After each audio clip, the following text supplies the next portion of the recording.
Muy buenas noches, amigos y amigas. Es un gusto saludarles. Como siempre, un placer poder compartir con cada uno de ustedes otra sesión de nuestro curso de Introducción al Derecho 2. Como ustedes se pudieron percatar, ya la facultad ha publicado en la página de la misma el calendario correspondiente a los segundos exámenes parciales. Yo también les compartí en Classroom del curso cuál es el calendario que va a aplicar para el segundo semestre, jornada nocturna, y en el caso específico, pues ustedes pudieron darse cuenta que los exámenes van a iniciar el 9 de octubre de 2023 y van a finalizar el 19 de octubre del 2023, ¿verdad? En este caso, el examen correspondiente a Introducción al Derecho 2 lo tenemos programado para el 19 de octubre, en este caso a las 6 de la tarde.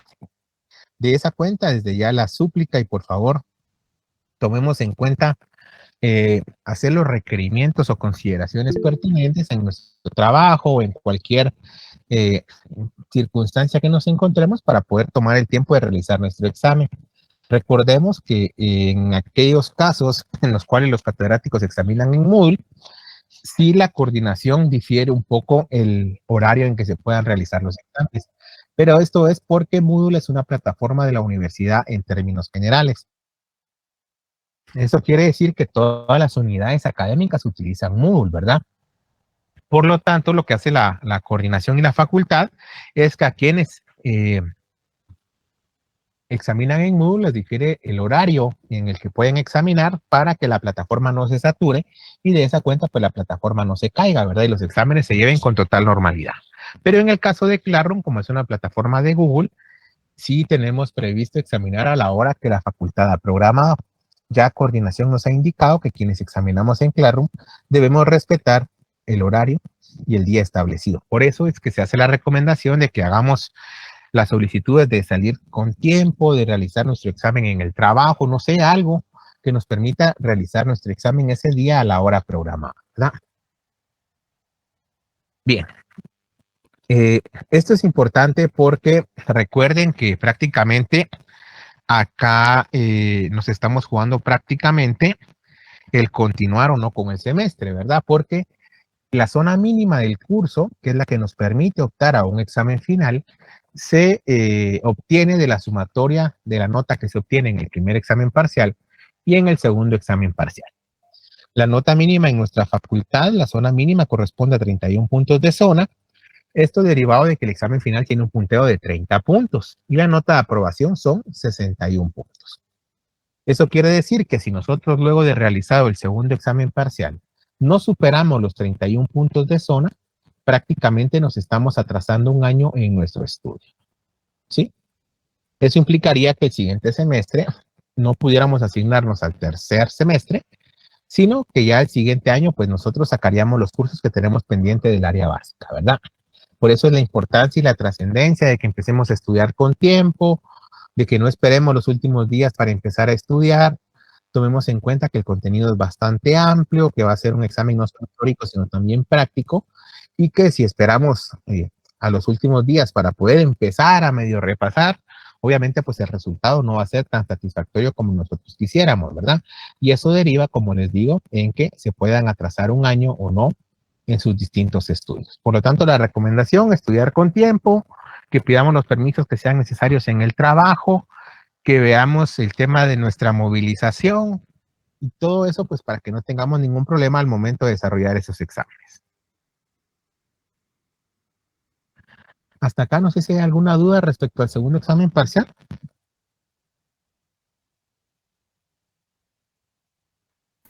No, licenciada.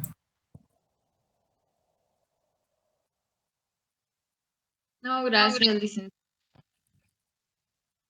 No, licenciado, gracias.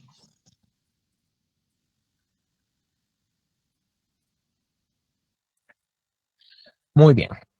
Entonces, desde ya, por favor, la recomendación de que empecemos a estudiar. Yo también ya les voy a ir compartiendo los materiales de apoyo para que ustedes también puedan completar las notas que han ido tomando en el desarrollo de las clases.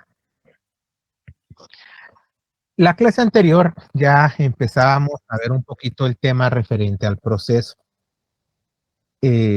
Bueno, y perdón, antes que se me olvide, para aquellos que solicitaron revisión del segundo examen parcial, del primer examen parcial, perdón, ya me encuentro tabulando las solicitudes, voy a realizar en los siguientes días las revisiones y les voy a informar cuál es el resultado de esa revisión, ¿verdad?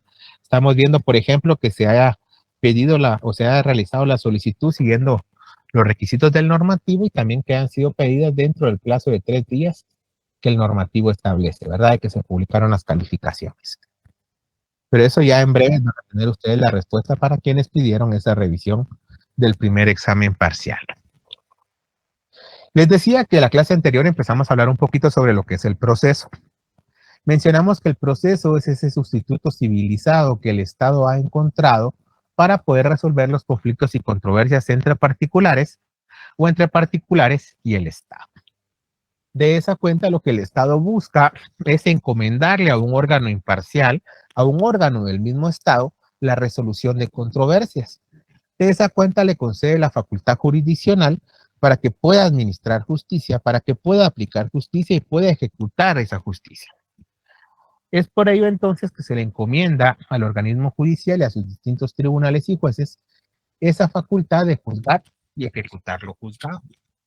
Y acá es donde aparece el proceso como el mecanismo, el conducto o la vía a través de la cual se obtiene esa justicia, ya que nosotros tenemos que acudir ante los órganos jurisdiccionales para solicitar la resolución de esas controversias, ¿verdad? Aquí lo que se busca es evitar la toma de justicia por la propia mano. De esa cuenta entonces hemos mencionado que el proceso consiste en una serie de etapas ordenadas y concatenadas que nos sirven en este caso para alcanzar un objetivo, como puede ser la resolución de un conflicto de intereses. El proceso tiene como finalidad que el órgano jurisdiccional decida ese conflicto de intereses y dicte una sentencia resolviendo ese conflicto de intereses. De la misma manera, pues también habíamos hablado un poquito sobre la naturaleza del proceso. Mencionamos que algunos consideran que es un contrato, que es un cuasicontrato, que es una relación jurídica, que es una situación jurídica, etcétera, etcétera. Luego hablamos un poquito de las finalidades del proceso, ¿verdad? Y habíamos resuelto un primer caso práctico respecto a temas como lo es la relación jurídica, la acción, la pretensión y la petición. El día de hoy vamos a empezar hablando un poquito sobre la clasificación de los procesos.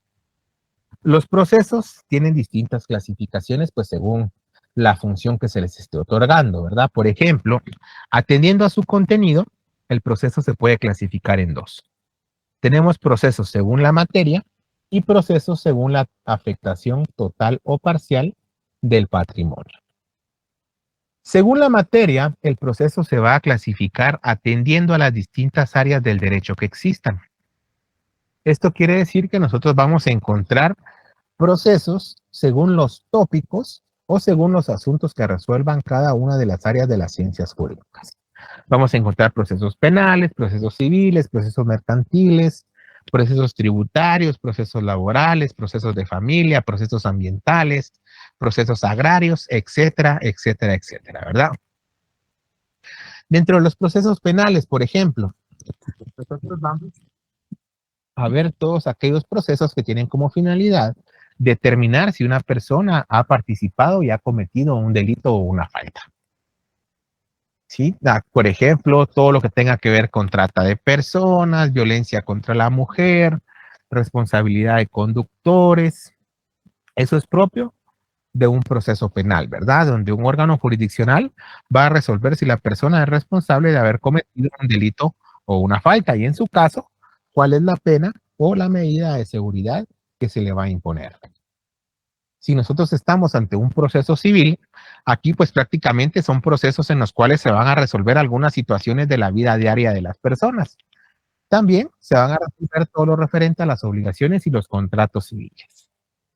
Todo lo referente a los bienes, a la propiedad de esos bienes y a los derechos reales sobre esos bienes, como puede ser el usufructo, la usucapión, la accesión, la servidumbre, la prenda, la hipoteca, entre otros, ¿verdad? Imagínense que nosotros quisiéramos presentar un proceso porque nuestro vecino sembró un árbol, un aguacatal cerca de nuestra pared y ese árbol está dañando nuestra pared. Nosotros tenemos que presentar un proceso en materia civil, ¿verdad? Para que sea un juez civil el que resuelva si el vecino debe botar o no ese árbol y reparar nuestra pared. Lo mismo sucede, por ejemplo, si algún banco quisiera ejecutar un préstamo que nosotros hemos dejado de pagar y de esa cuenta pues quisiera cobrárselo a través de la hipoteca. El banco tiene que presentar un proceso civil. Si nosotros tenemos algún conflicto en alguna sociedad mercantil o los encargados de la sociedad pues no reparten utilidades en el plazo establecido, nosotros ya acudimos a plantear un proceso mercantil. En los procesos mercantiles se va a ver todo lo referente al comerciante, todo lo referente a los auxiliares del comerciante, como puede ser el factor, el dependiente, el agente viajero, por ejemplo, todo lo referente a los temas de sociedades anónimas o sociedades mercantiles, todo lo referente a los contratos mercantiles, como puede ser el holding, el leasing, el factoring, el contrato de distribución, contrato de transporte de personas, de cosas, etcétera, ¿verdad? Y también todo lo referente a los títulos de crédito, como puede ser el cheque, en sus múltiples manifestaciones, como puede ser el tema de pagaré, el tema de tarjetas de crédito, el tema de letras de cambio, debentures, facturas cambiarias, vales, entre otros, ¿verdad?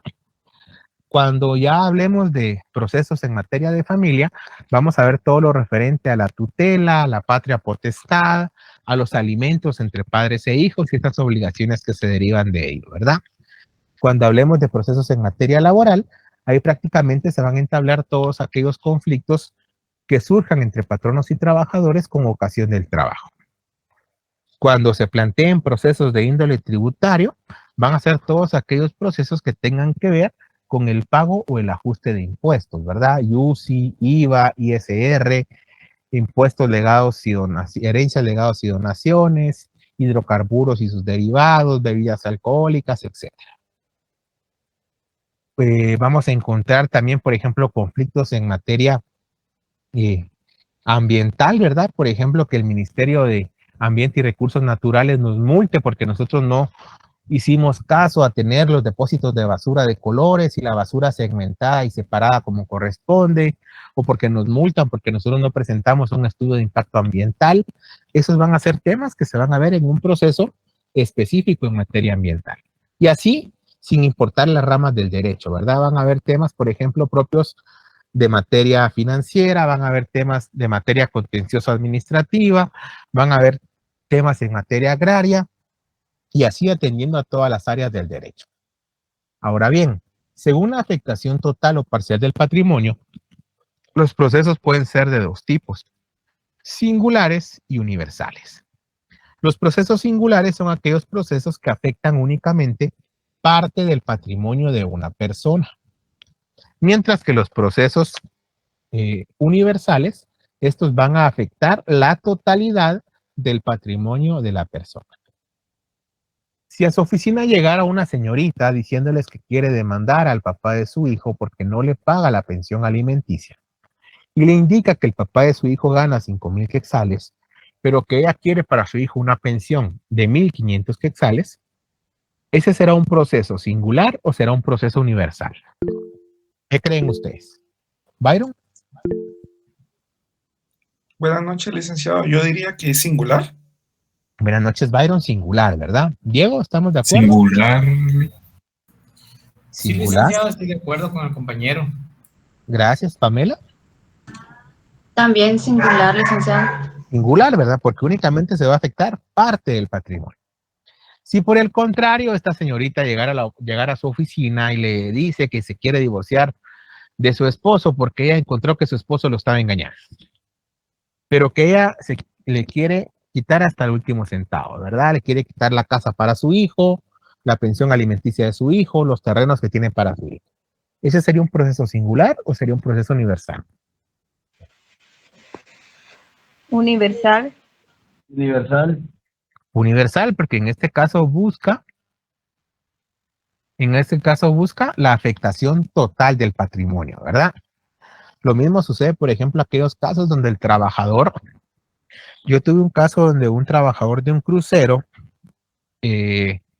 estaba demandando a la empresa de los cruceros, ¿verdad? Porque el trabajador resbaló en cubierta y prácticamente pues quedó paralítico, ya no podía trabajar. Él estaba argumentando que era porque la empresa pues no les daba las condiciones adecuadas de seguridad industrial. Y el trabajador quería demandar a la empresa por todo lo que la empresa tuviera. Ahí estaríamos ante un proceso universal, ¿verdad? Porque se busca afectar la totalidad de ese patrimonio. Bien, de la misma manera, nosotros encontramos dentro de la clasificación de los procesos que por su función estos se pueden clasificar en procesos cautelares, procesos de conocimiento y procesos de ejecución. Aquí lo que va a cambiar es qué busca cada proceso. Un proceso cautelar tiene como finalidad garantizar las resultas de un proceso futuro. Esto quiere decir que el proceso cautelar busca que al momento en que nosotros presentemos un proceso principal, la otra parte tenga cómo cumplir la obligación. Eso quiere decir entonces que el proceso cautelar va a ser un proceso previo que vamos a plantear antes del proceso principal. Ese proceso cautelar, como su mismo nombre lo indica, persigue que nosotros nos garanticemos que la otra parte nos pague. De esa cuenta nosotros podríamos iniciar un proceso cautelar, por ejemplo, solicitando el arraigo de la otra persona, para que el juez establezca la prohibición de que esta persona salga del país y por lo tanto nos garanticemos que comparezca al proceso. Podemos presentar un proceso cautelar pidiendo el embargo de cuentas para garantizarnos que luego de que termine el proceso principal, esta persona tenga cómo pagarnos. Porque de nada serviría que el juez declare con lugar nuestra demanda, declare con lugar nuestro proceso y la otra persona no tenga cómo pagarnos, ¿verdad? Por eso el proceso cautelar busca asegurar o garantizar los resultados de un futuro proceso. En el caso de los procesos de conocimiento, aquí se busca que se declare un derecho controvertido, un derecho que se encuentra en disputa. De esa cuenta, los procesos de conocimiento pueden ser de tres tipos. Pueden ser procesos de conocimiento constitutivos, procesos de conocimiento declarativos y procesos de conocimiento de condena. En el caso de los procesos de conocimiento constitutivos, estos tienden a la constitución, modificación o extinción de una situación jurídica, creando una nueva. Como puede ser, por ejemplo, que presentemos un proceso de divorcio, ¿verdad? Porque el proceso de divorcio únicamente lo pueden solicitar aquellas personas que se encuentran legalmente casadas. La finalidad del proceso de divorcio es, mediante una situación jurídica, crear otra. En este caso, nosotros acudimos ante el órgano jurisdiccional para que dos personas que se encuentran actualmente casadas queden en libertad de estado.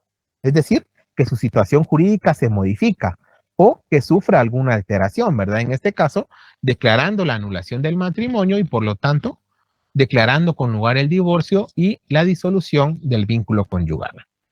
Esos son procesos constitutivos, porque en este caso busca obtener en constitución, modificación o extinción de una situación jurídica y crea una nueva. También encontramos los procesos declarativos. Estos procesos tienden a constatar o fijar una situación jurídica preexistente. Aquí no se busca que el juez establezca si tengo el derecho o si no tengo el derecho. Únicamente es que el juez ratifique que ese derecho me asiste. ¿Verdad? Aquí buscamos que el juez declare algo que previamente ya existe. En el caso de los procesos de condena, su finalidad es determinar una prestación en la persona del sujeto pasivo. ¿Cuál puede ser un ejemplo? Imaginémonos que nuestro patrono nos despide porque aduce que nosotros incumplimos las normas de la empresa. ¿Sí? Pero nosotros queremos demandar a nuestro patrono porque nosotros no incumplimos ninguna norma de la empresa, sino tenemos la sospecha de que el patrono nos despidió sin justa causa y que él aduce que nosotros incumplimos las normas únicamente con la finalidad de no pagarnos. En este caso concreto, si ustedes se dan cuenta, si nosotros como trabajadores demandamos, es con la finalidad de que el juez establezca la obligación de que el patrono nos pague. nosotros vamos a presentar el proceso para que se establezca una obligación en el sujeto pasivo. Por su función también encontramos los procesos de ejecución.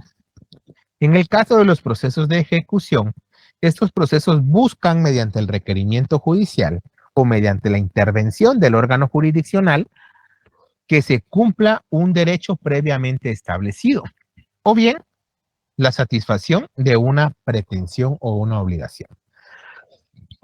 Perdón. Supongamos que el juez ya declaró con lugar el proceso en el cual obliga que nosotros tenemos que pagar pensión alimenticia a favor de nuestro hijo menor. No obstante, existiendo una sentencia en la cual nosotros tenemos la obligación de pagar pensión alimenticia a favor de nuestro hijo menor, no cumplimos con esa sentencia y no pagamos. ¿Sí? Aquí ya se puede plantear un proceso ejecutivo que busque que el juez nos obligue a cumplir esa obligación. Lo mismo sucede, por ejemplo, cuando nosotros sacamos un crédito para comprar una casa en un banco. Generalmente, el banco se va a garantizar el pago de la obligación con una hipoteca sobre la casa. Pero si yo incumplo, en este caso, el pago de ese préstamo, el banco puede acudir ante el órgano jurisdiccional a solicitarle que el juez me cobre. ¿Sí? De esa cuenta, el juez me va a requerir de pago. Si yo no pago, el juez puede tomar las medidas necesarias para garantizar ese pago, como puede ser, por ejemplo, que declare con lugar la hipoteca y le pague al banco. ¿Sí? Aquí ya no se establece si yo le debo al banco o no le debo al banco. Eso ya no está en discusión. Aquí yo ya tengo la obligación que cumplir, pero no la cumplo. Por eso es que se entabla un proceso con la finalidad de que sea el órgano jurisdiccional el que solicite el cumplimiento de esa obligación previamente declarada o previamente establecida.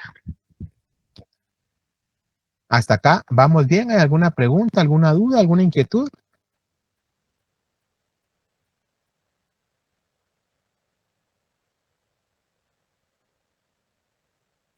No, licenciado.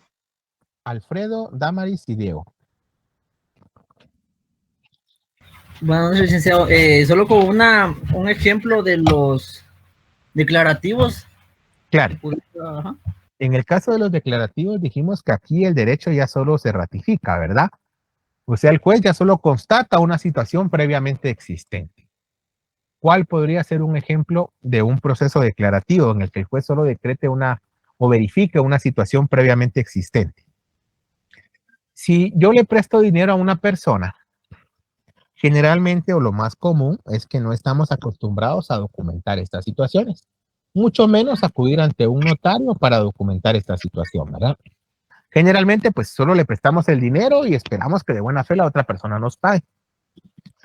Si yo, por ejemplo, le presto dinero a usted, Alfredo, y únicamente le doy un cheque en el cual pues está la cantidad de dinero que le estoy prestando, pero no firmamos ningún otro documento que acredite el préstamo, llega la fecha de pago y usted no me paga, yo le escribo por chat y le pido que por favor me pague, que ya pasó el tiempo, usted me pide más tiempo, me dice que me va a pagar mañana, que me va a pagar pasado, etcétera, etcétera, etcétera.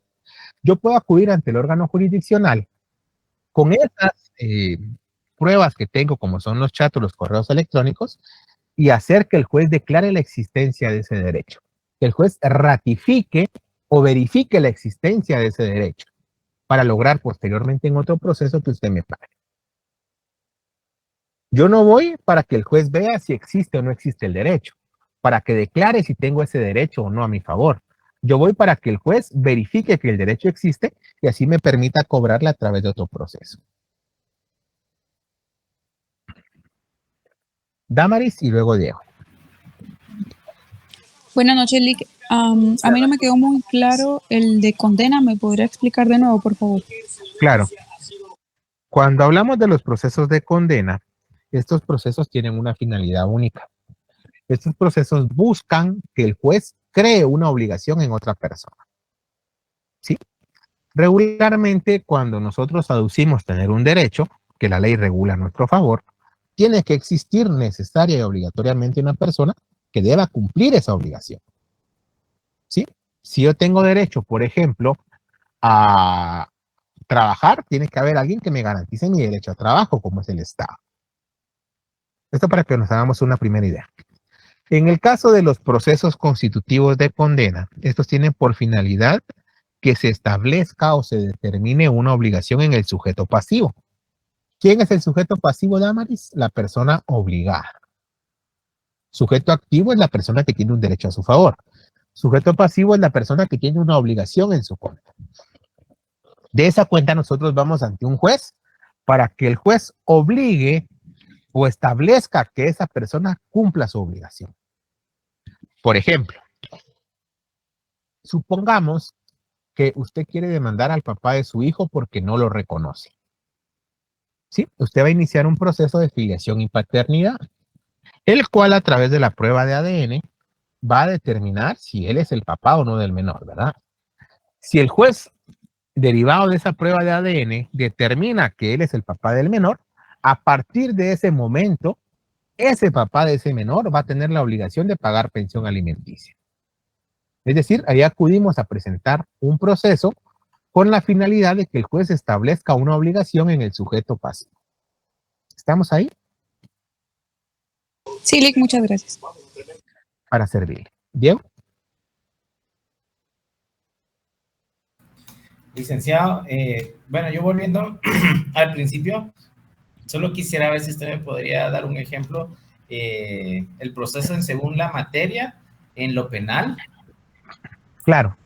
Por ejemplo, Diego, usted va manejando en el periférico viendo su teléfono y no se percata que un motorista frena de repente o que se le mete. Usted lo atropella y le causa lesiones al motorista. Sí, el motorista se quiebra la mano, ¿verdad? Ahí, además de existir una responsabilidad civil, existe una responsabilidad penal. ¿Qué podría ser desde lesiones, por ejemplo, culposas, porque fue a causa de imprudencia, negligencia o impericia, de que usted iba viendo su teléfono y no se percató, o una responsabilidad de conductores en su caso?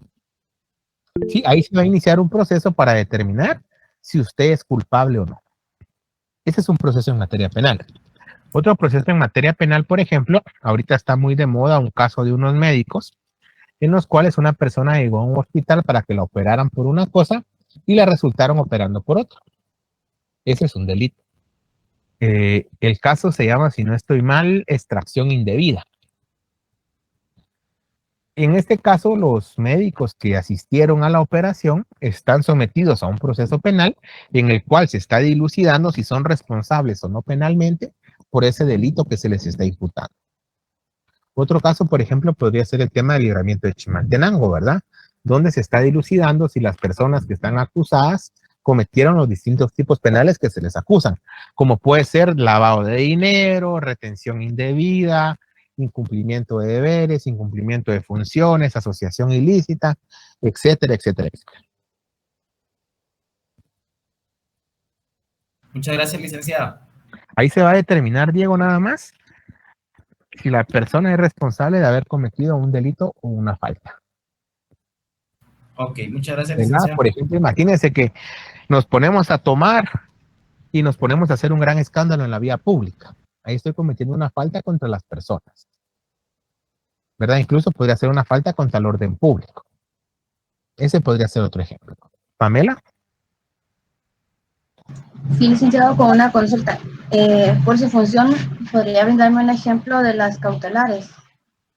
Claro, yo les ponía el ejemplo, si nosotros queremos demandar a nuestro patrono para que nuestro patrono nos pague las prestaciones universales de ley, porque nos despidió sin justa causa, yo podría presentar un proceso cautelar en el cual yo solicite el embargo de las cuentas de la empresa, para que al momento en que yo demande al patrono por el pago de mi indemnización universal, el patrono tenga dinero suficiente para poder cumplir con ese pago. Gracias, licenciado. Para servir. Diego. Licenciado, disculpe con una pregunta sobre el caso que usted ahorita hizo el ejemplo. Si hay un, bueno, creo que, pero no sé si va con el tema, pero si hubiese un contrato y el el empleador ya no quiere renovarlo, lo puede demandar la persona desempleada. Siempre y cuando se cumplan los presupuestos de la relación laboral, sí. Ok, gracias, licenciado. ¿Cuáles son los presupuestos de la relación laboral? Dirección inmediata, horario, disciplina, ¿verdad? Esos son algunos de los elementos que hacen que la relación se mantenga y que la relación dure más de un año, ¿verdad? Por regla general, todos los contratos, salvo las excepciones que la ley establece, son a tiempo indefinido, por regla general. Sin embargo, hay excepciones como es, por ejemplo, el trabajo a destajo, el trabajo por obra determinada, etcétera, etcétera. Gracias, licenciado. Para servirle. Yulisa, y luego Daniela.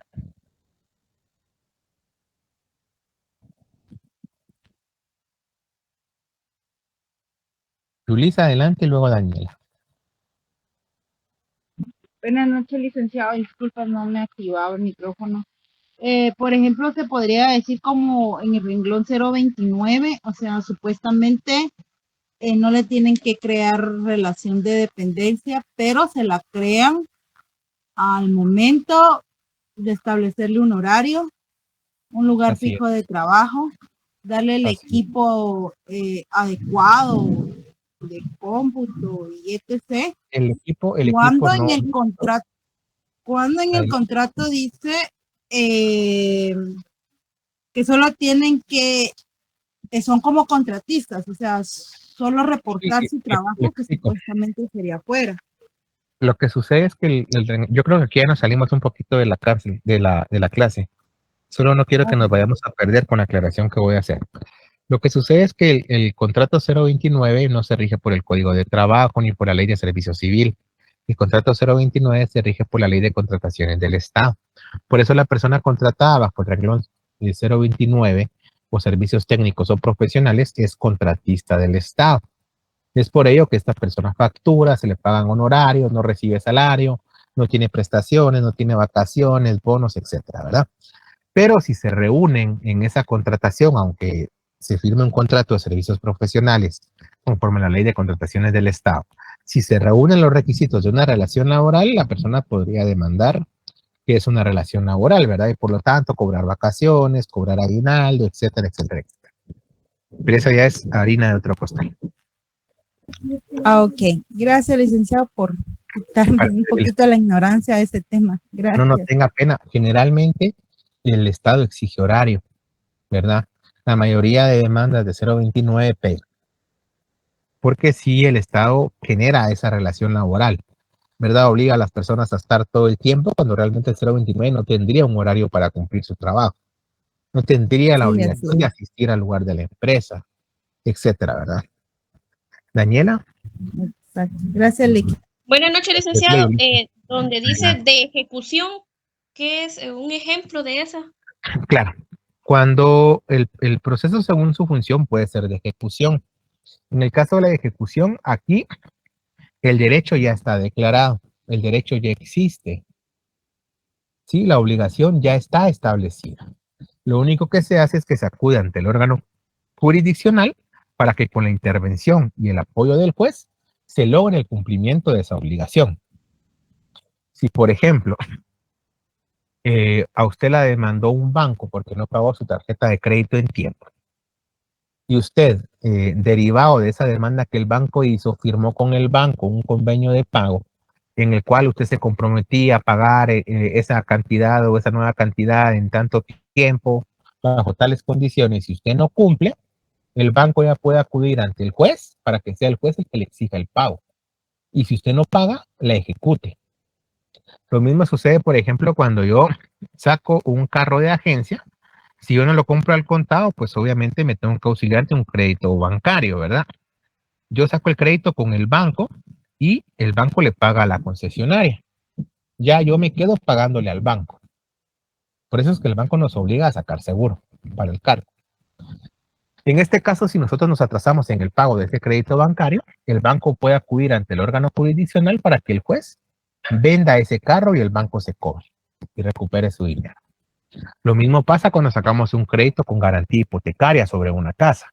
Si nosotros nos atrasamos en el pago de la casa, el banco puede solicitarle al juez que ejecute la hipoteca, que venda la casa y que le pague al banco. Esos podrían ser ejemplos.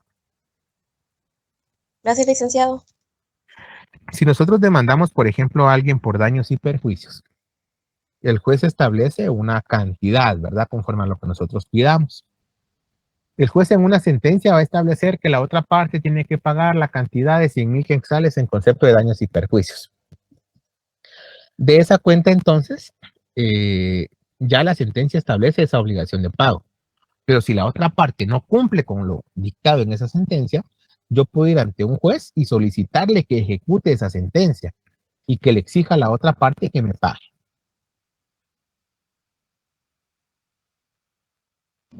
¿Sí? Bien. Según su estructura, el proceso puede ser contencioso y puede ser voluntario. El proceso va a ser contencioso o voluntario atendiendo si existe litis o conflicto entre los particulares. El proceso contencioso es aquel proceso en el cual sí existe litis, sí existe controversia o colisión entre las partes. Es decir, existen opiniones e intereses encontrados. Mientras que el proceso voluntario no existe conflicto entre las partes. Un ejemplo de un proceso voluntario podría ser, como mal lo hemos llamado, matrimonio exprés, ¿verdad? Que en la ley se regula como el matrimonio, el divorcio por mutuo consentimiento. Sí, que estuvo muy de época o de moda cuando una candidata presidencial se quiso separar para poder optar a la presidencia. En este caso, en el divorcio voluntario por mutuo consentimiento, ambas partes, ambos cónyuges están de acuerdo en separarse. ¿Sí? Las partes ya llegaron a un arreglo y a un acuerdo. Por lo tanto, solo manifiestan ante el órgano jurisdiccional que es su deseo separarse y que tal es el acuerdo al que llegaron. Si nosotros presentamos la demanda, es muy probable que si las partes acuden, el mismo día que presentan la demanda con sus abogados, ese mismo día salgan divorciados. Así de rápido y efectivo es ese divorcio.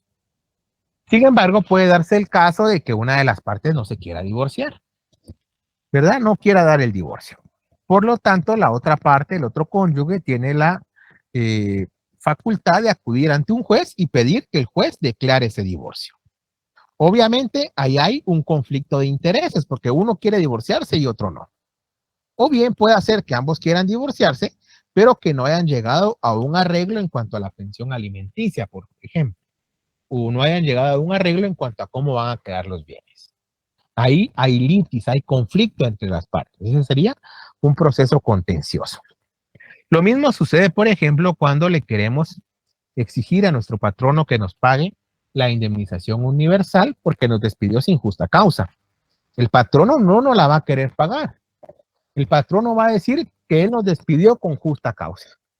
Ya nosotros tenemos que acudir ante un órgano jurisdiccional y le tenemos que probar al juez que el patrono efectivamente nos despidió sin una causal justificada.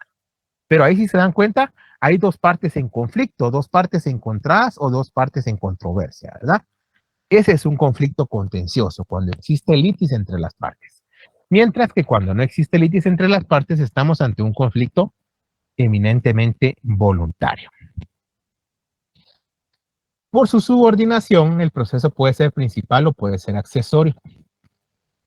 El proceso principal resuelve el fondo del asunto. El proceso principal va a resolver el conflicto que nosotros estamos planteando ante el órgano jurisdiccional. Mientras que el proceso accesorio, este se va a desprender del proceso principal. El proceso accesorio va a ser una incidencia dentro del proceso principal. Imaginémonos que a nosotros nos demanda Banrural porque no hemos pagado nuestra tarjeta de crédito en tiempo.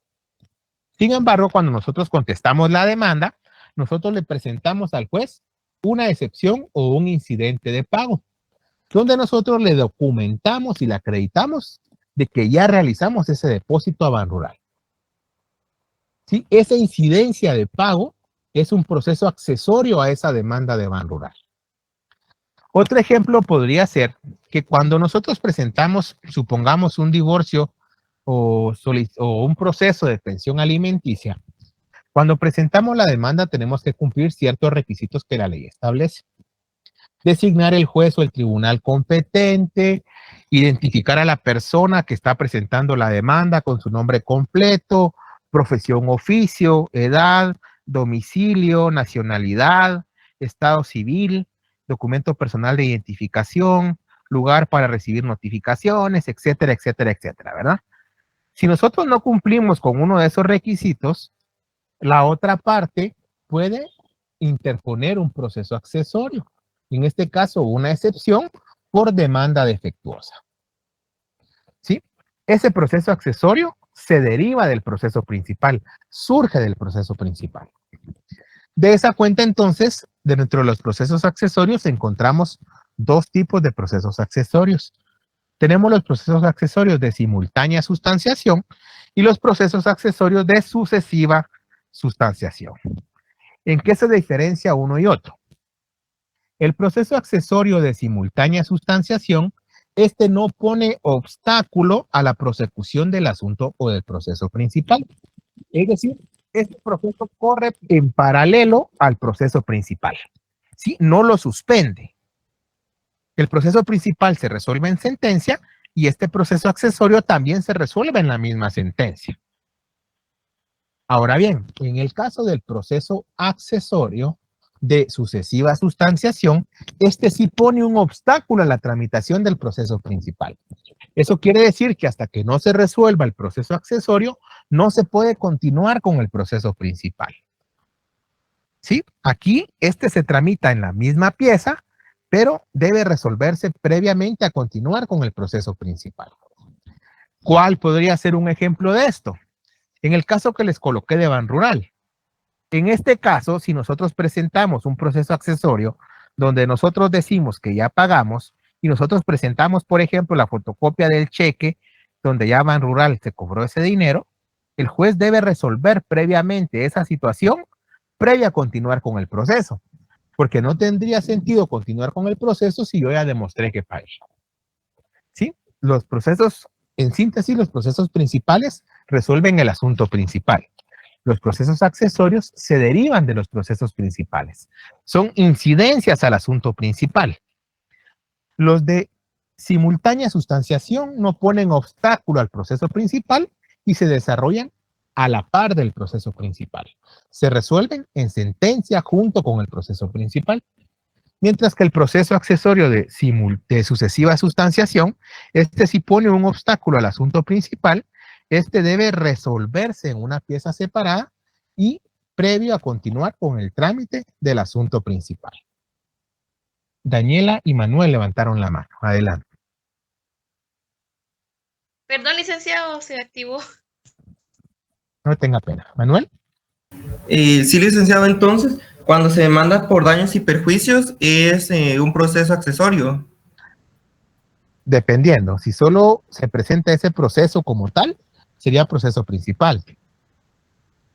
Ese va a ser el proceso principal. Un proceso accesorio surge de ese proceso principal. O sea, si usted va a demandar, por ejemplo, por darle un ejemplo, si usted va a demandar porque alguien colisionó su vehículo y porque usted le va a cobrar lo que usted gastó en el doctor, en su medicina, en su recuperación, más los daños al vehículo, supongamos que usted fuera Uber o fuera taxista, ahí sí puede cobrar daños y perjuicios, ¿verdad? Daños porque sufrió un detrimento en el patrimonio de su vehículo y perjuicios porque a consecuencia de ese daño usted dejó de percibir una ganancia lícita, porque su carro era el que le proveía algún ingreso. Ese es un proceso principal. O sea, el hecho de que planteemos en un mismo proceso varias reclamaciones no lo hace accesorio. Lo va a hacer accesorio cuando sea un incidente o cuando sea una excepción dentro del mismo proceso principal. Supongamos que nosotros vamos a demandar a nuestro patrono Manuel porque no nos quiere pagar nuestra indemnización universal. ¿Verdad? Puede ser que cuando nosotros planteemos la demanda, pues el patrono no nos hubiera pagado. Pero ya llegado el día de la audiencia, nosotros previo a entrar a la audiencia hayamos llegado a un arreglo con el patrono y el patrono nos haya pagado una parte. ¿Sí? En ese caso, al momento de desarrollarse la audiencia, la otra parte va a interponer un proceso accesorio y le va a decir al juez que ya hemos transado, que ya hemos acordado un arreglo extrajudicial. Ese es un proceso accesorio. ¿Surge del proceso principal o se deriva como una incidencia del proceso principal? Muy bien, licenciado. Y por ejemplo, si me demandan a mí y como me declaran inocente y yo demando por daños y perjuicios, ahí sí sería accesorio. No, sería también un proceso principal porque usted estaría iniciando un nuevo proceso. O sea, no sería dentro del mismo proceso porque para que el juez no lo declare inocente, sino para que el juez haya declarado sin lugar la demanda de la otra parte, tuvo que dictar sentencia y ese proceso tuvo que haber finalizado. ¿Sí? Regularmente en ese mismo proceso usted tiene la facultad de contrademandar. Y si contrademanda, puede contrademandar por daños y perjuicios. Y en la misma sentencia él puede resolver, pero no es accesorio, sigue siendo principal.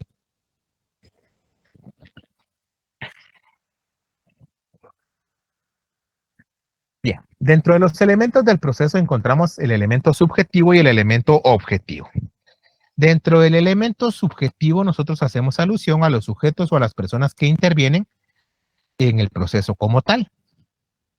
Aquí encontramos al órgano jurisdiccional, ¿verdad? El órgano jurisdiccional es el órgano investido del Estado con esa facultad de administrar justicia.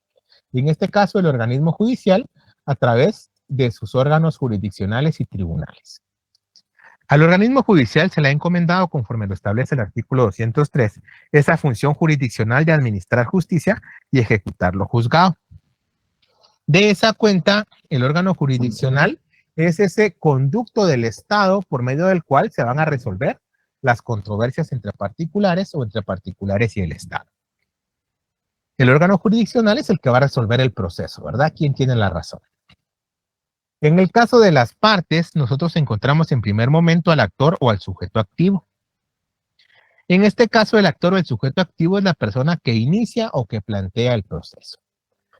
Encontramos al demandado o al sujeto pasivo, que es la persona contra la que se inicia o entabla un proceso.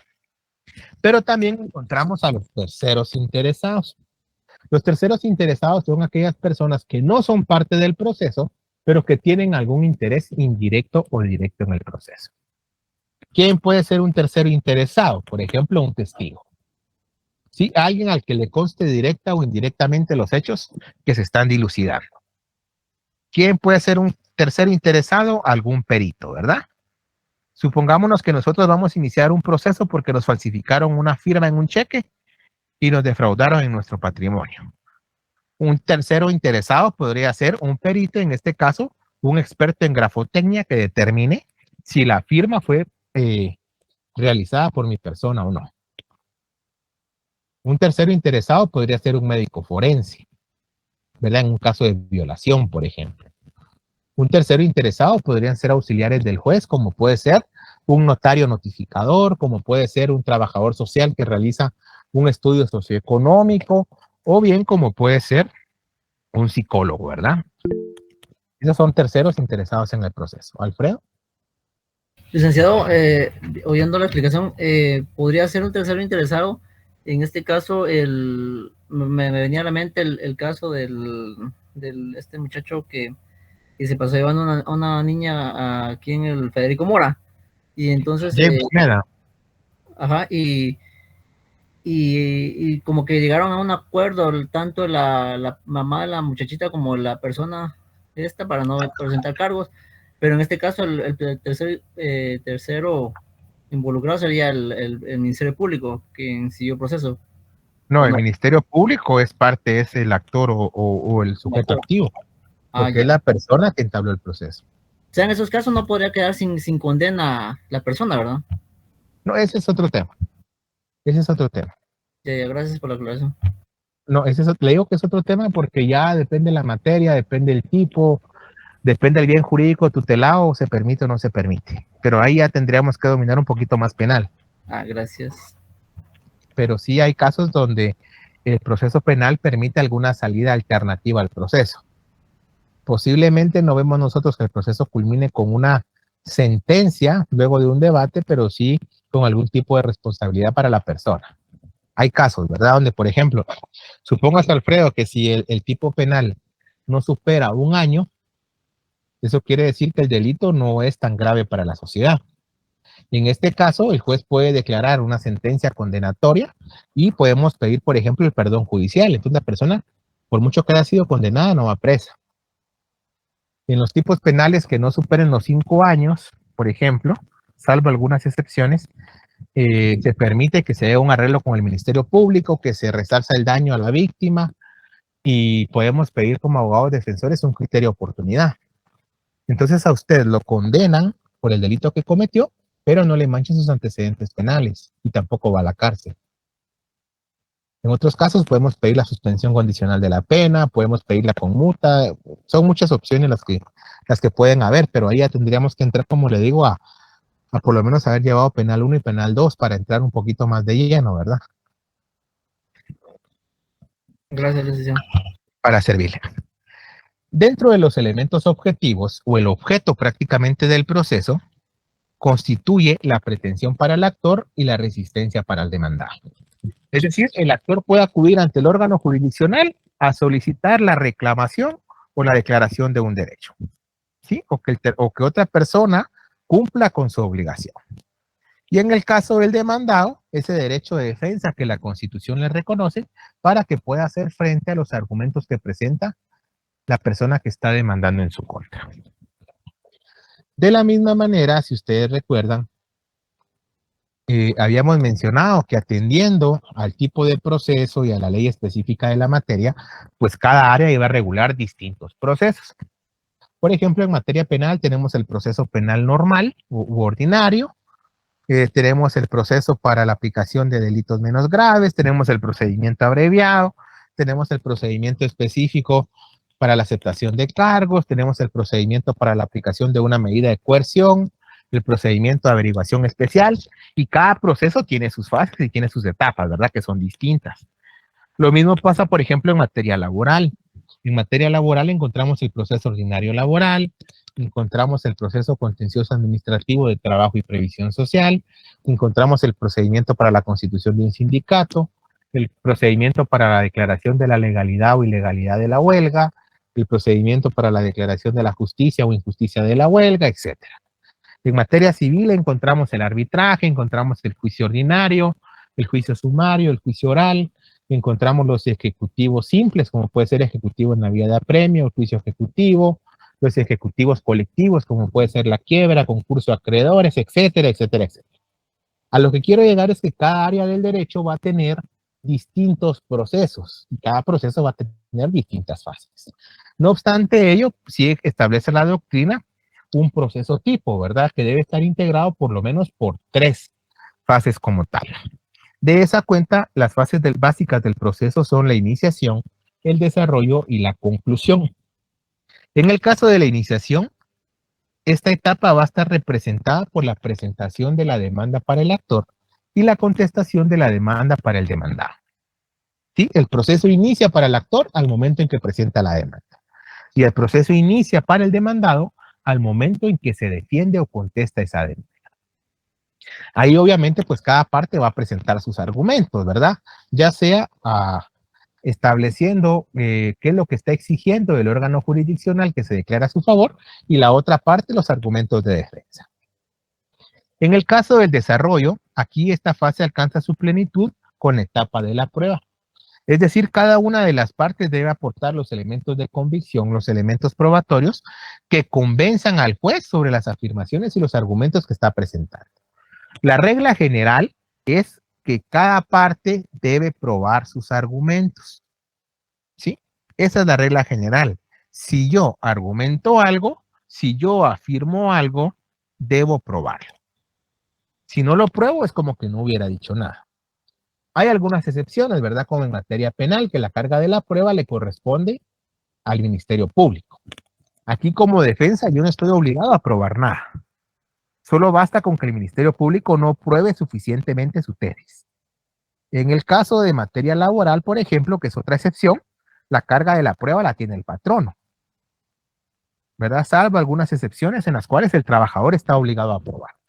Pero de ahí, en las demás áreas, quien afirma algo debe probar.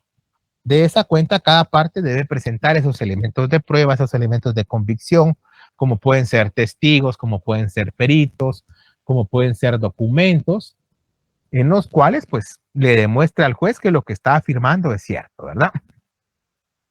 Y ya el juez va a valorar esos medios de prueba, les va a otorgar un valor respecto a si lograron o no lograron probar lo que la parte está afirmando. Ya en la etapa de la conclusión, aquí las partes van a concluir o van a presentar sus argumentos finales. Y en el caso del órgano jurisdiccional, pues él ya va a resolver el conflicto, ¿verdad? Él va a emitir una sentencia en el cual va a resolver esa controversia.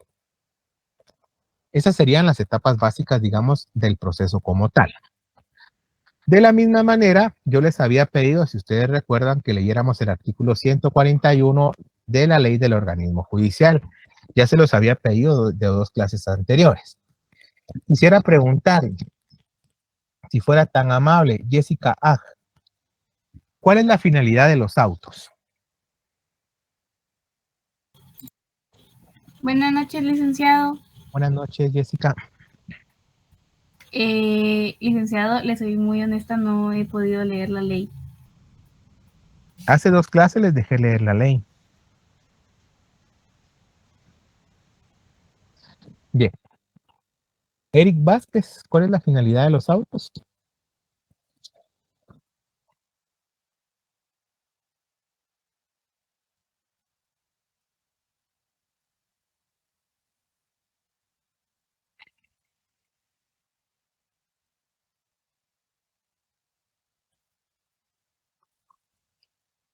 No está Eric en clase. Sara Isabel, ¿cuál es la finalidad de los autos?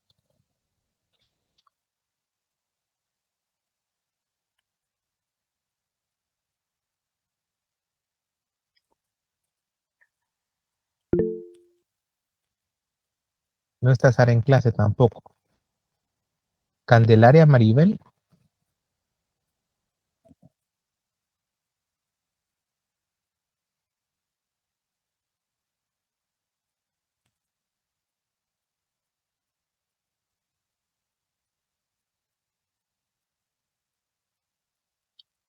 Tampoco está Candelaria en clase. Dana Marcela. ¿Cuál es la finalidad de los decretos, Dana?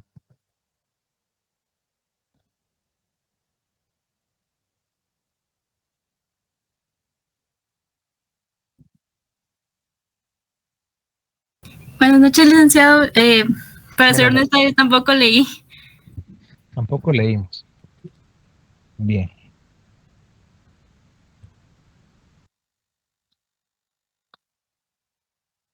Freddy Cos. ¿Cuál es la finalidad de los decretos, Freddy? Buenas noches, licenciado. Buenas noches. Gracias por lo poco que leí. Son los que resuelven incidentes antes de finalizar los trámites. No, esos no son los decretos, esos son los autos. Jersey Mariela. Gracias, Freddy. Sí, los autos es para que quede No, constancia. los decretos. Ah, los decretos. Sí, los decretos. Espérate nada Ay, más. perdón. Es que yo No tengo- busqué, bueno, que es un decreto porque no sabía y puse que es una decisión ejecutiva de alcance general o individual firmada por el presidente de la República o por el primer ministro, pero no sé si está bien. No, es conforme al artículo 141, Jersey. Ah, bueno. El artículo 141 habla de resoluciones judiciales. Ujú. ¿No? No, entonces no. O sea, sí se puse que es decreto, que es resolución judicial Pero y que no es auto, pero tengo, digamos, lo que Google nos dijo, nada más. No leímos el 141. Johanna Akip, perdón. Buenas noches, licenciado. Yo leí Es un que decreto, según el 141 de la LOJ. determinaciones de trámite. ¿Y eso qué es? A qué se refiere? Que resuelve incidentes. ¿Y cómo llegamos a la conclusión que las determinaciones de trámite son incidentes?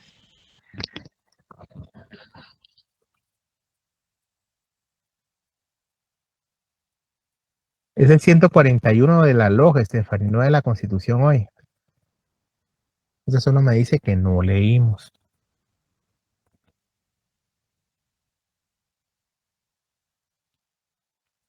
Vamos a ver cuál es la finalidad de la sentencia, si fuera tan amable, Walter René. ¿Cuál es la finalidad de las sentencias, Walter? Eso sí lo hemos mencionado ya constantemente en clase.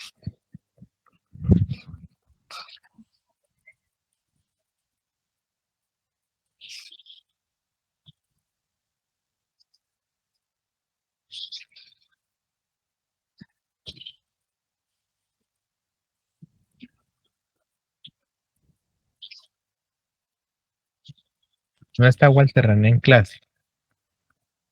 Yolanda Payeras. ¿Cuál es la finalidad de las sentencias, Yolanda? La finalidad de la sentencia es resolver a fondo el caso y dictar una decisión definitiva sobre la controversia legal. Muy bien, Yolanda, gracias. Gracias, Yolanda. Y Hanna Hernández. ¿En qué plazo debemos dictar una sentencia?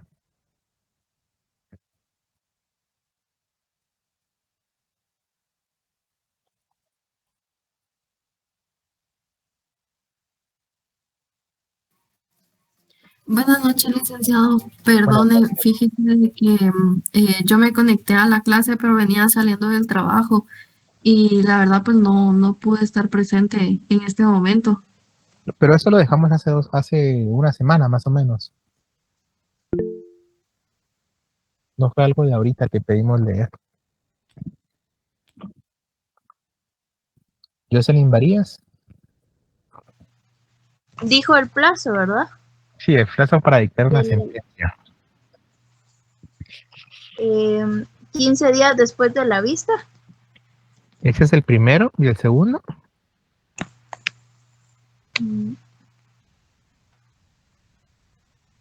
En 3 días. No, ese es para autos.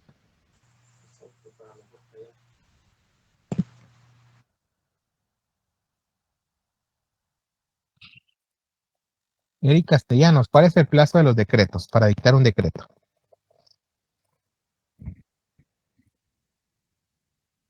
Buenas noches, licenciado. De Buenas acuerdo al 142, es a más tardar al día siguiente de que se reciban las solicitudes. Al día siguiente, ¿verdad? Este plazo completo y correcto. Gracias, Eric. Bien, si se dan cuenta, yo les pregunté un artículo que les había pedido que leyeran. Y si ustedes se pudieron percatar, la gran mayoría no tenía idea ni siquiera de qué estábamos hablando. Solo lo dejo a colación porque si no pudimos leer un artículo que no era, la verdad no era largo, y luego nos preguntamos por qué nos puede ir mal en el examen, ¿verdad? Eso ya es un tema eminentemente personal, ahí no me quiero meter, pero solo para que lo tengamos presente, ¿verdad? Que sí tenemos que hacer el esfuerzo de estar presente en las clases. Ustedes saben lo mucho o lo poco que le podrán servir las clases, pero después no nos estemos consultando por qué nos va mal en el examen cuando se dan estas situaciones, ¿verdad? Ya es un tema eminentemente personal. Lo digo porque creo que es importante, estamos cerca del segundo examen parcial donde ustedes prácticamente se están jugando el continuar o no en el semestre, ¿verdad? El poderse atrasar o no atrasarse un año en el semestre. Entonces ya es un tema personal, solo la invitación a que sigamos estudiando, por favor pongamos el esfuerzo. Hoy le pregunté a más de 20 personas, 3 pudieron contestar y era solo un artículo, ¿verdad? Entonces ya solo es para que pongamos nosotros ese último granito de esfuerzo, estamos cerca de la meta, por favor no nos desmayemos, qué mejor que todos pudiéramos pasar de semestre y que pudiéramos avanzar en nuestra carrera, pero yo creo que a este ritmo sí requeriría un poquito más de esfuerzo personal de cada uno, ¿verdad? Pero ya lo dejo para que cada quien lo analice nada más y hagamos el esfuerzo previo al examen parcial que se avecina. Les decía entonces que el artículo 141 regula los 3 tipos de resoluciones judiciales que se dan en todo proceso. Los 3 tipos de resoluciones judiciales comunes a cualquier proceso, a cualquier materia, son autos, decretos y sentencias. En el caso de los autos, estos deciden materia que no son de simple trámite. Y en algunos casos le pueden poner fin al asunto principal. En el caso de los decretos, estos resuelven determinaciones de mero trámite. Eso quiere decir que los decretos tienen como finalidad impulsar el proceso. ¿Sí? Mover el proceso, avanzar en el proceso. Son determinaciones de mero trámite. Y en el caso de las sentencias, estas tienen como finalidad, como bien mencionó Yolanda, resolver el asunto principal o la controversia. Otro aspecto que tenemos que considerar es que los decretos únicamente impulsan el proceso, ¿verdad? No tienen una decisión de fondo. En el caso de los autos y las sentencias, las sentencias sí tienen decisiones de fondo y los autos podrían en algunos casos tener decisiones de fondo. Por lo tanto, es necesario que tanto autos y decretos sean debidamente fundamentados. Esto quiere decir que el juez debe hacer alusión no solo al sustento legal que lo motiva a tomar esa decisión, sino debe plasmar en la resolución cuál es el análisis lógico, jurídico e intelectivo que lo llevó o lo motivó para tomar esa decisión. Los decretos, dijimos, solo impulsan el proceso, ¿verdad? Los decretos deben dictarse, como bien lo dijo Eric, a más tardar al día siguiente de que ha sido recibida la solicitud. ¿Sí? En el caso de los autos, estos deben dictarse dentro de los 3 días siguientes. Esto quiere decir que el juez puede dictarlo al día 1, al día 2 o al día 3. En cualquiera de los 3 escenarios estaría cumpliendo el plazo, ¿verdad? En el caso de las sentencias, estas deben dictarse dentro de los 15 días siguientes a realizada la vista o dentro de los 15 días siguientes a que ha terminado el diligenciamiento o se han agotado las fases del proceso. ¿Sí? Las sentencias sí deciden el asunto principal. Los autos deciden materia que no es de simple trámite como los decretos, ponen fin a los incidentes o a las excepciones y en algunos casos pueden finalizar el asunto principal antes de tiempo. Por ejemplo, si nosotros vamos a demandar a nuestro patrono porque el patrono no está cumpliendo con prestar un servicio de bus, por ejemplo, que está en nuestro contrato de trabajo, al momento de llevarse a cabo la audiencia, nosotros podemos conciliar con el patrono. Si nosotros conciliamos, el proceso ya no continúa. El juez únicamente dicta un auto donde indica que las partes han llegado a tal acuerdo. ¿Sí? No resuelve asuntos de mero trámite, pero sí puede poner fin al proceso. De la misma manera, yo les había pedido que también verificáramos los artículos de la Constitución y de la ley del organismo judicial que se referían a las instancias en el proceso. En la Constitución Política de la República de Guatemala, ¿qué artículo regula lo referente a las instancias del proceso? Pamela. Es el artículo 211. ¿Qué dice el artículo 211, Pamela? Si fuera tan amable. En ningún proceso habrá más de 2 instancias y el magistrado o juez que haya ejercido jurisdicción en alguna de ellas no podrá conocer en la otra ni en casación en el mismo asunto, sin incurrir en responsabilidad. Y ningún tribunal o autoridad puede conocer de procesos penecidos, salvo los casos y formas de revisión que determine la ley. Gracias, Pamela. ¿Y la ley del organismo judicial, qué artículo regula lo referente a las instancias en el proceso? El artículo 59. En ningún proceso habrá más de 2 instancias. Gracias, Pamela. Si gustan, solo hacemos la anotación, ¿verdad? En el artículo 211 de la Constitución le colocamos ver artículo 59 de la ley del organismo judicial y viceversa, ¿verdad? En el 59 colocamos ver artículo 211 de la Constitución. A eso se le llama integración legal y que, como les he comentado, es uno de los elementos que calificamos en el examen técnico profesional en el área pública y en el área privada. Bien, lo primero es establecer que en el sistema jurídico guatemalteco solo existen 2 instancias. Eso quiere decir que el sistema jurídico guatemalteco contempla un sistema de contrarrevisión. Es decir, regula un sistema biinstancial. Cada instancia tiene una función específica. La primera instancia, que se encuentra a cargo de los juzgados de paz, juzgados de primera instancia y los tribunales de sentencia en materia penal, tienen como finalidad establecer o determinar un derecho. Es decir, resolver una controversia o un conflicto. Sí, ellos resuelven el derecho.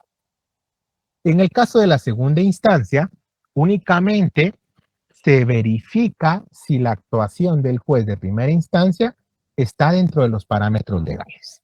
Eso quiere decir que en la primera instancia se va a decidir el proceso y en la segunda instancia se va a verificar si el juez de primera instancia resolvió conforme a derecho. Cuando nosotros no estamos de acuerdo con la sentencia que emite el órgano de primera instancia, lo más común es que nosotros impugnemos. Para poder acceder a la segunda instancia, generalmente debemos presentar el recurso de apelación. El recurso de apelación se presenta contra las sentencias de primera instancia cuando alguna de las partes no comparta esa decisión, ¿verdad? Ya va a ser el órgano de segunda instancia, que en este caso está a cargo de las salas de la Corte de Apelaciones o de los tribunales colegiados de igual categoría, de resolver y verificar si el juez de primera instancia resolvió conforme a derecho. La decisión de segunda instancia puede ser en tres vías. Puede confirmar la decisión del juez de primera instancia, puede modificar la decisión del juez de primera instancia o puede revertir y revocar la decisión del juez de primera instancia. Otro aspecto importante es que si nosotros vemos tanto la Constitución como la ley del organismo judicial van de la mano. Y van de la mano porque establecen precisamente ese sistema de dos instancias, ¿verdad? Perdón. Otro elemento que tenemos que tener en cuenta es que en algunas materias se regula el recurso de casación. Y tanto el Código Procesal Penal como el Código Procesal Civil establecen que el recurso de casación es un recurso extraordinario y que ese recurso no debe considerarse ni tomarse como una instancia más. Lo mismo sucede cuando se plantea una acción constitucional de amparo.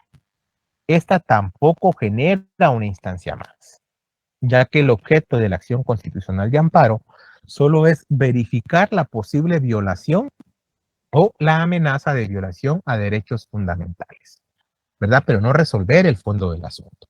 En Guatemala, entonces, solo hay dos instancias, ¿sí? Hasta acá hay una duda con el proceso.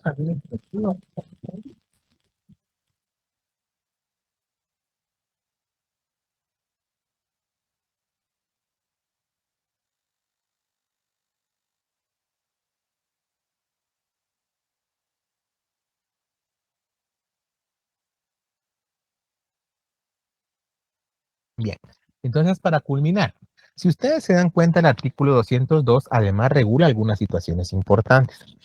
Nos dice que si un juez o algún magistrado ya ha conocido algún caso, ya ha externado alguna opinión o ha manifestado alguna opinión, ya no puede volver a conocer ese caso.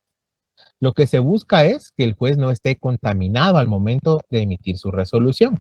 Lo que se busca es que el juez resuelva con base en la imparcialidad, ¿verdad? Que el juez resuelva únicamente con fundamento en derecho. Por lo tanto, si un juez ya conoció en una instancia previa de un proceso, no puede conocer en una instancia subsiguiente de ese proceso. Lo correcto es que se excuse o se inhiba de conocer.